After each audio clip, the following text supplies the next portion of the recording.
अध्याय 10 वस्तुओं की दुनिया। हमें क्या पढ़ना है? वस्तुओं की दुनिया।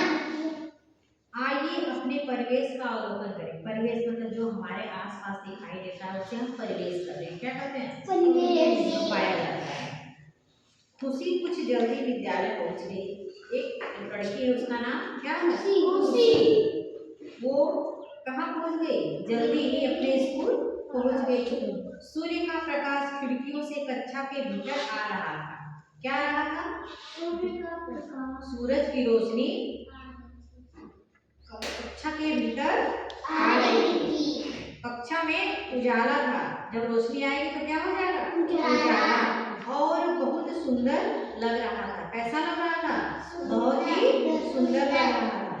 इस दृश्य माने देखने योग्य चित्र का चित्र बनाना चाहती थी। वो इस दृश्य का चित्र बनाना चाहती थी। देखिए उसने क्या बनाया।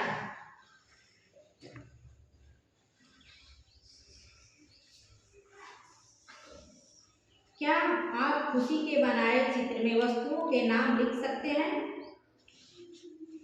खुशी जो है चित्र बनाई है ना, क्या क्या है चित्र में? ब्लैक बोर्ड है, सैमपट है, टेबल है, मेज है, कुर्सी, फिर क्या बनाई है? और दरवाजा है। और क्या है? खिड़की। वो खिड़की के बाहर है ना, पेड़ पर बैठा हुआ है। इतने सारे चित्र हैं, उनके नाम लिखना है। क्या करना है? नाम लिखना है। क्या इस चित्र में आपको कांच की खिड़की दिख रही है? क्यों और क्यों नहीं? मतलब दिख रही है, वो कांच की खिड़की दिख रही है तो क्यों दिख रही है और क्यों नहीं दिख रही है? अपनी कक्षा को जानिए। ये हमारी कक्षा है ना, इस कक्षा के बारे में हमें जानना चाहिए कि मेरी कक्षा में क्या क्या है। इसमें कितनी खिड़की है, कितने दरवाजे हैं, कितने टेबल है। अपनी कक्षा के बारे में जानना चाहिए कि नहीं जानना चाहिए? कितने पंखे लगे हुए हैं।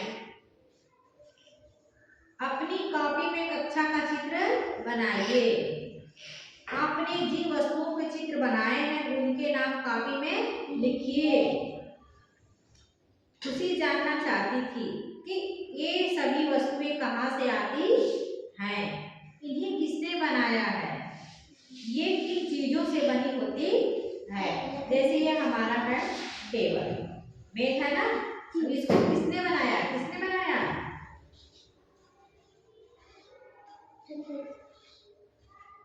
बढ़ई। किसने बनाया? बढ़ई, जो लकड़ी का काम करता है। ये दरवाजा है, ये किसका दरवाजा है? लोहे का है। इसको किसने बनाया होगा? लोहार। किसने बनाया है? लोहार ने। और दरवाजा किन चीजों का है? लकड़ी का है कि लोहा का है? जाने ना कि किस चीज का है दरवाजा बनाना है? लोहे का है।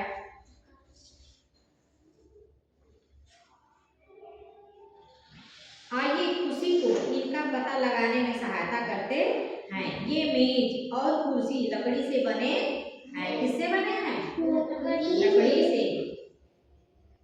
कुछ कुर्सी प्लास्टिक की भी होती है ना, होती है कि नहीं?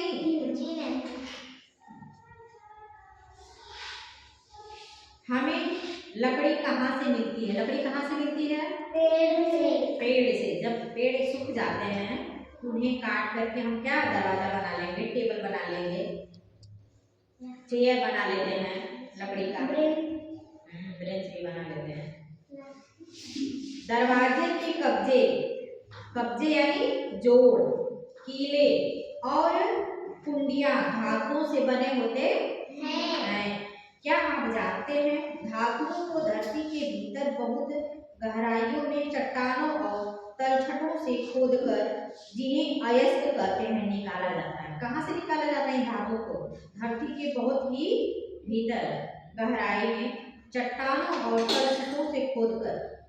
गड्ढा खोदेंगे तभी तो मिलेगा बहुत नीचे, ऊपर तो है नहीं।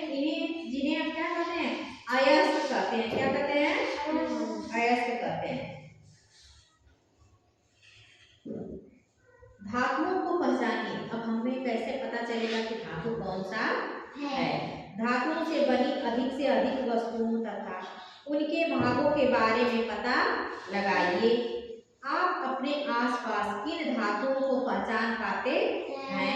यदि आप किसी धातु का नाम नहीं जानते तो अपने मित्रों या अपने बड़ों से पूछकर पता लगाइए। अपनी कॉपी में इन धातुओं के नाम की एक सूची बनाइए। सूची यानी एक तालिका बनाना है। कक्षा में और कौन कौन सी वस्तुएं हैं? जैसे चटाई, बिजली के बल्ब, बिजली के स्विच, ऑन ऑफ करते हैं ना, फैन चालू और बंद करते हैं हम ना, ये सब किससे बनी हैं? दूसरा टॉपिक मेरा आ गया, पता लगाइए। आर पार देखने के पदार्थ। खुशी अपनी कुर्सी पर बैठी थी। वह सुंदर फूलों से भरे पेड़ को देख रही थी। किसको देख रही थी? पेड़ था, उस पेड़ों पे क्या लगा था? फूल लगा था। वह उन्हें छूने के लिए गई। उसका हाथ खिड़की के शीशे से लग गया। तो क्या करें? तो सोच रही थी कि हम इधर हैं तो हम क्या करेंगे? पेड़ पर से फूल को तोड़ लेंगे। लेकिन जब ऐसे हाथ की तो क्या लगा था? वो कांच लगा था ना।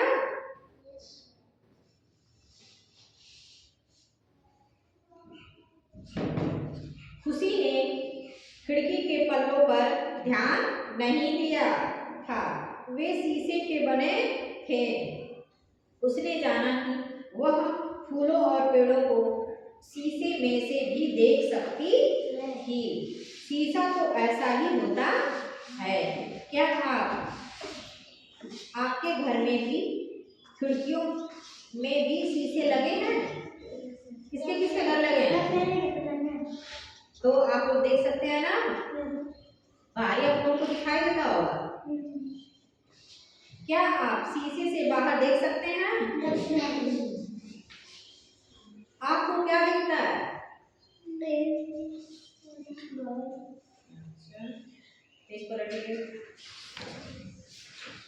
वस्तुओं के आर पार देखना। अब हम जानेंगे कि हम क्यों देखते हैं और देखते हैं तो उन्हें क्या कहा जाता है। उनके नाम को भी हम जानेंगे। अपने आसपास से विभिन्न प्रकार के पदार्थों से बनी कुछ वस्तुओं जैसे बोतलें, कागज, कपड़े, बर्तन आदि को एकत्र कीजिए। एकत्र यानी इकट्ठा करना। अब इन्हें सामने रखकर किसी जलते हुए बल्ब या मोमबत्ती की लौ को देखिए। किसको देखेंगे आप? लौ को, जो मोमबत्ती जल रही है ना, जो आग उसमें जल रही है उसे हम लौ बोलते हैं। क्या बोलते हैं? लौ। आप कुछ वस्तुओं के आर पार पूरी तरह देख सकते हैं। कुछ वस्तुओं के आर पार आंशिक रूप से, आंशिक यानी धुंधला रूप से देख सकते हैं और कुछ वस्तुओं के आर पार बिल्कुल भी नहीं देख सकते। इसी